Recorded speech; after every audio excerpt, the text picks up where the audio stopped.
नहमदु व नुसल्ली अला रसूलिहिल करीम अम्मा बाद अऊज़ु बिल्लाहि मिनश शैतानिर रजीम बिस्मिल्लाहिर रहमानिर रहीम रब्बिश्रह ली सदरी व यस्सिर ली अमरी वहलुल उक़दतम मिन लिसानी यफ़क़हू क़ौली। आज आपकी होस्ट साइमा अज़ीज़ आज फिर एक नए टॉपिक के साथ आपके सामने हाज़िर है।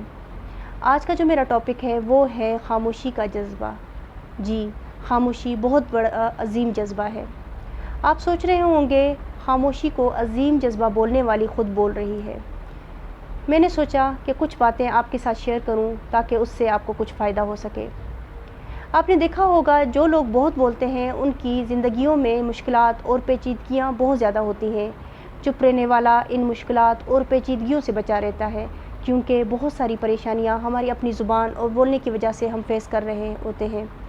बहुत ज़्यादा बोलने वाले अपने आप को बोलने से रोक नहीं पाते और बिना सोचे समझे बहुत गलत बातें कर जाते हैं।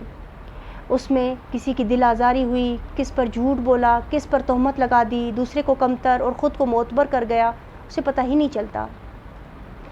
उसके बोलने से वो कितने गुनाहों में पड़ जाता है।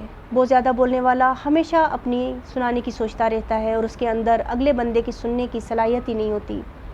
ऐसे शख्स ख़ुद को ही सिर्फ दुरुस्त समझते हैं और अपनी बढ़ाई चाहते हैं। वो दूसरे की राय और बात को अहमियत नहीं देते।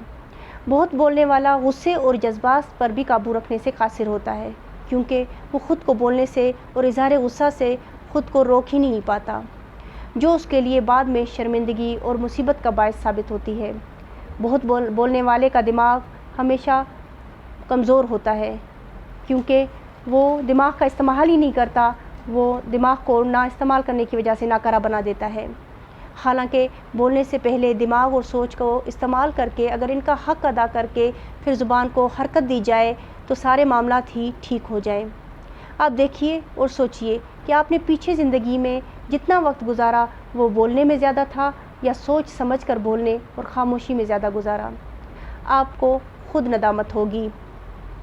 सारे मसले ज़िंदगी के बेजा और फजूल बोलने से पैदा होते हैं। सारे नुकसानात उठाने की वजह कहीं ना कहीं अल्फाज, कहीं ना कहीं बोलना शामिल होता है। हमारे बहुत सारे बोले जाने वाले जुमले लोगों की दिल आज़ारी का सबब बनकर उन्हें सालों साल तकलीफ़ में मुब्तला रखते हैं और उनके दर्द और तकलीफ़ की वजह हमारे बेजा फजूल कहे गए जुमले होते हैं।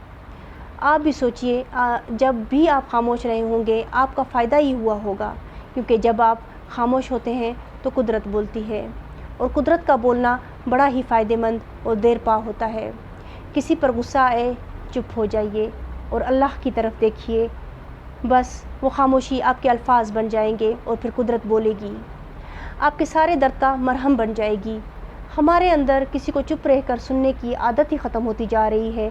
हम समझते हैं कि अगर हम चुप रहेंगे तो ऐसा ना हो कि अगला बंदा हम पर गालिब आ जाए, हम पर मुसल्लत हो जाए। अपने नफ्स की शिकस्त हमारे लिए नाकाबिल फरामोश है। अपने नफ्स की हार हमारे लिए नाकाबिल नदामत है। अपने नफ्स का सर हम नीचा नहीं करना चाहते। आजकल तो ये हाल है कि कोई बंदा अपना दुख भी शेयर नहीं कर सकता, और वो जब आपसे अपना कोई दुख पर शेयर करना चाहता है तो आप अपने 10 दुख उसको बताकर मायूसी में डाल देते हैं, जिससे वो बंदा नदामत से उठकर चला जाता है। इस दुनिया में जहाँ हर शख्स बोल रहा है, चुप रहने वाला फ़ायदे में है। चुप की एक अपनी ज़ुबान है। जिसने उस ज़ुबान को सीख लिया और ख़ुद को उसका आदी बना दिया, वो फ़ायदे में आ गया। जब आप बोल रहे होते हैं तो सबसे बड़ा नुकसान ये होता है कि आप सुन नहीं पाते। जब आप सुन नहीं पाते तो आप सीख नहीं पाते। इसीलिए जब आप क्लासरूम में भी होते हैं तो आप पर यह लाजिम होता है कि खामोशी इख्तियार कीजिए। खामोश रह कर ही इंसान बहुत कुछ सीख सकता है। कुदरत बोलती है, सिखाती है, समझाती है, मगर हमारी तवज्जो अपने बोलने पर इतनी लगी रहती है कि हम कुदरत की ज़ुबान को सुन ही नहीं पाते। जब सुन ही नहीं पाएंगे तो हम किसी की और अपनी इस्लाह कैसे कर पाएंगे। जब कभी आपको लगे कि आप बहुत मायूसी की तरफ जा रहे हैं तो गौर कीजिए कि कहीं आपके कहे जाने वाले अल्फाज किसी को तकलीफ़ में मुब्तला तो नहीं कर रहे हैं। कुरान में भी अल्लाह ने हज़रत बीबी मरियम अलैहिस्सलाम को भी जब हज़रत ईसा अलैहिस्सलाम की पैदाइश हुई तो उनको चुप रहने का, रोज़ा रखने का कहा गया। जब ज़करिया अलैहिस्सलाम ने भी اللہ سے اپنی اولاد مانگی تو انہیں بھی یہ ہدایت دی گئی کہ 3 روز تک خاموشی اختیار کیجیے، یعنی خاموش رہنے سے اللہ کے معجزات سامنے آتے ہیں اور انسان بڑی مشکلات اور تکالیف سے نکل آتا ہے۔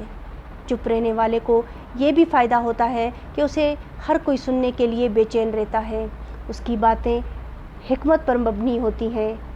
بظاہر وہ ایک ہی جملہ بول دے مگر اس کا اثر زندگیوں کے بدلنے کے لیے کافی ہوتا ہے۔ چپ رہنے سے انسان بہت سارے کام بہت آسانی سے کر پاتا ہے۔ چپ رہ کر انسان اپنے اندر دوسروں کو برداشت کرنے کی صلاحیت کو پیدا کر سکتا ہے۔ چپ رہنے سے زندگی میں برکات کا نزول ہوتا ہے۔ بندہ خاموشی سے اللہ کا ذکر کر سکتا ہے، اللہ کی قدرت پر غور و فکر کر سکتا ہے، جس سے عقل میں اور نور میں اضافہ ہوتا ہے، اور وہ نور انسان کے لیے راہ حق پر چلنا آسان کر دیتا ہے۔ پہلے ہم کسی کی کامیابی پر حسد کرتے تھے، اچھائیوں پر حسد کرتے تھے، مگر اب تو یہ حال ہے کہ کسی کی تکلیفوں میں بھی حسد کرنا لوگوں نے شروع کر دیا ہے۔ کسی کو ایک تکلیف ہوتی ہے، اگر وہ اپنی ایک تکلیف بتاتا ہے تو اگلا بندہ اسے اپنی 100 تکلیفیں گنوا لیتا ہے۔ خیر، میں یہ بتانا چاہ رہی ہوں کہ خاموشی انسان کے لیے بہت بڑی زبان ہے۔ فضول میں خود کو گناہگار کرنے سے روکیے، بولنا اچھی عادت نہیں۔ چپ رہ کر قرآن سنیے، چپ رہ کر نیک عمل کیجیے، عبادات کا مزہ چکھیے، چپ رہ کر تنقید سنیے، چپ رہ کر سامنے والے کو سمجھنے کی کوشش کیجیے، چپ رہ کر علم سیکھیے، چپ رہ کر دین سیکھیے، چپ رہ کر دوسروں کی آنکھوں کو پڑھنے کی کوشش کیجیے۔ چپ رہنے سے رتبے میں بلندی آتی ہے اور چپ رہ کر انسان ولی اللہ بن جاتا ہے۔ چپ رہنے سے شخصیت پرکشش بنائیے۔ بولنے کا حق چھینا جا سکتا ہے مگر خاموش رہنے کا نہیں۔ خاموشی آپ کو اپنے رب سے جوڑ لیتی ہے۔ کروڑوں لوگوں کے درمیان جب بندہ خاموش رہتا ہے، انسان جان جاتا ہے کہ اس دنیا میں وہ ایک ہی ہے جو اکیلا نہیں چھوڑتا، اور اس رب کریم سے باتیں کریں۔ خاموش رہ کر دلوں میں جگہ اور مقام حاصل کیجیے۔ خاموشی انسان کے مقاصد پورا کرنے میں معاون ثابت ہوتی ہے۔ جب درد بڑھ جاتا ہے تو انسان خاموش ہو جاتا ہے۔ درد کے ملنے سے پہلے والی خاموشی سے بہتر ہے کہ خاموشی سے پہلے دوستی کر لیجئے، زندگی خوبصورت ہو جائے گی۔ وآخر دعوانا والحمد للہ رب العالمین۔ السلام علیکم ورحمۃ اللہ وبرکاتہ۔